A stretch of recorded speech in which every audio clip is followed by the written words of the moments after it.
आज पूरे United states में आपको हर जगह ऐसे भारत में बने सीवर के कवर्स देखने को मिलते हैं। इन्हें मैनहोल कवर्स कहा जाता है, जिसका इस्तेमाल सीवर और गटर को ढकने में किया जाता है। न्यूयॉर्क से लेकर मैनहट्टन और अलाबामा से कैलिफोर्निया, आप यूनाइटेड स्टेट्स में कहीं भी चले जाइए, आपको मेड इन इंडिया के एनग्रेविंग के साथ ऐसे गटर के ढक्कन हर जगह देखने को मिल जाएंगे, क्योंकि यूएसए की मैनुअल कवर की डिमांड का आज 60 से 70% हिस्सा भारत से इंपोर्ट किया जाता है। बहुत कम लोग इसके बारे में जानते हैं, लेकिन भारत के एक छोटे से शहर की वजह से आज यूनाइटेड स्टेट्स का सीवर इंफ्रास्ट्रक्चर चल पा रहा है और भारत आज यूएसए जैसे डेवलप्ड देश को हर साल 10 लाख से ज्यादा मैनुअल कवर्स एक्सपोर्ट करता है। आज इसी टॉपिक के बारे में बात करेंगे, लेकिन आगे बढ़ने से पहले मैं आपसे आज रिक्वेस्ट करूंगा कि हमें अपना सपोर्ट दें और वीडियो को लाइक करके ज्यादा से ज्यादा ऐसी वीडियोस को शेयर करें, जिससे लोग मेक इन इंडिया की ताकत को समझें और भारत में बने सामान के प्रति उनका कॉन्फिडेंस बढ़े। यूनाइटेड स्टेट्स के मैन्युफैक्चरर्स आज भारत में बने मैनुअल कवर्स की वजह से परेशान हैं, क्योंकि अपने ही सीवर्स को कवर करने के लिए यूनाइटेड स्टेट्स की सरकार ऐसे मैनुअल कवर्स मेजरली भारत से इंपोर्ट करती है और यूएसए के मैनुअल कवर मैन्युफैक्चरर्स का बिजनेस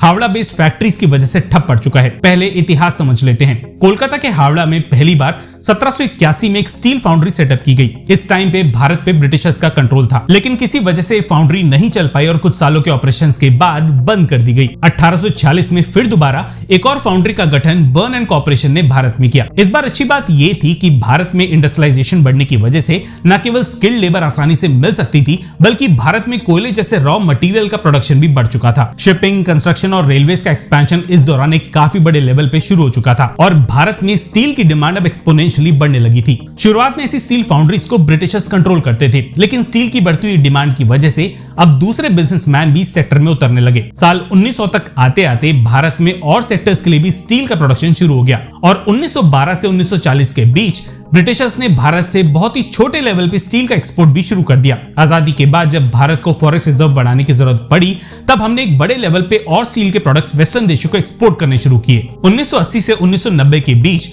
भारत ने यूएसए को मैनुअल कवर्स एक्सपोर्ट करना शुरू किया, जो यूएसए में बने मैनुअल कवर से 60 से 70% ज्यादा सस्ते पड़ते थे। 1990 से साल 2000 तक भारत यूएसए के मैनुअल कवर का 60% से ज्यादा मार्केट डोमिनेट कर चुका था और ये आज तक कायम है। इंडियन एक्सप्रेस के एक आर्टिकल में बताया गया है कि 1970 तक यूएसए में मैनुअल कवर का इंपोर्ट ना के बराबर था, पर आज यूएसए की खुद की इंडस्ट्रीज अपने ही मार्केट में भारतीय एक्सपोर्ट की वजह से दम तोड़ने लगी हैं और यूएसए की सरकार आज चाह के भी कुछ नहीं कर पा रही। भारत की आज 30% फाउंड्रीज वेस्ट बंगाल में बेस्ड हैं और ये 250 फाउंड्रीज न केवल यूएसए बल्कि यूरोप और सेंट्रल एशिया की स्टील डिमांड को एक बड़े लेवल पे पूरा करती हैं। एक अनुमान के मुताबिक पूरे यूनाइटेड स्टेट्स में 25 से 30 मिलियन यानी कि अराउंड 3 करोड़ मैनुअल्स हैं। स्टील से बने एक मैनुअल कवर की उम्र 20 से 25 साल तक की होती है और हर साल यूएसए की म्युनिसिपल अथॉरिटीज करीबन 20 लाख से ज्यादा मैनुअल्स रिप्लेस करती है। इसके अलावा नई कंस्ट्रक्शन साइट्स के लिए भी यूएसए को ऐसे मैनुअल कवर्स की जरूरत पड़ती है, लेकिन पूरी डिमांड का एक काफी छोटा परसेंटेज ही यूएसए में मैन्युफैक्चर किया जाता है, क्योंकि अमेरिका में बने मैनुअल कवर की कीमत $250 से $400 की होती है। वहीं भारत से इस तरह के ढक्कनों को $80 से $200 पर पीस के हिसाब से इंपोर्ट किया जाता है, वो भी शिपिंग कॉस्ट मिला के। भारत आज भले ही स्टील प्रोडक्शन में पूरी दुनिया में दूसरी रैंकिंग पे आता है, लेकिन अगर यूएसए मार्केट के अलावा ओवरऑल ग्लोबल मार्केट को देखा जाए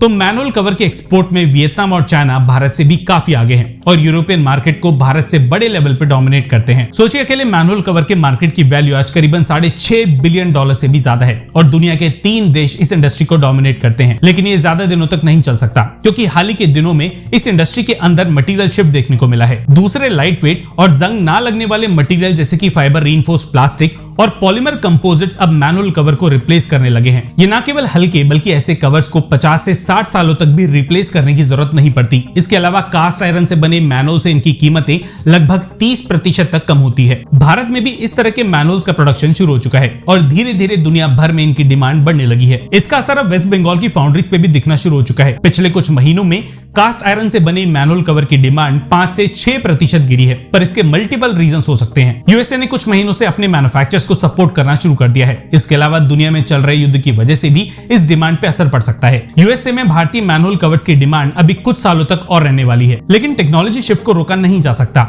आज नहीं तो कल कास्ट आयरन को दूसरे पॉलीमर बेस्ड मटेरियल यूएसए और बाकी देश रिप्लेस जरूर करेंगे। इसलिए हमें इस सेक्टर में बड़े बदलाव और अपग्रेड की जरूरत है, जो न केवल नई टेक्नोलॉजीज को टक्कर दे बल्कि भारत को सिर्फ कॉस्ट एडवांटेज से उठाकर इनोवेशन और हाई वैल्यू मैन्युफैक्चरिंग का ग्लोबल लीडर बना दे। हमें यहाँ तक सुन चुके हैं और कंटेंट पसंद आया है तो वीडियो को लाइक करने के बाद चैनल को सब्सक्राइब किए बिना बिल्कुल भी मत जाइएगा। धन्यवाद। जय हिंद।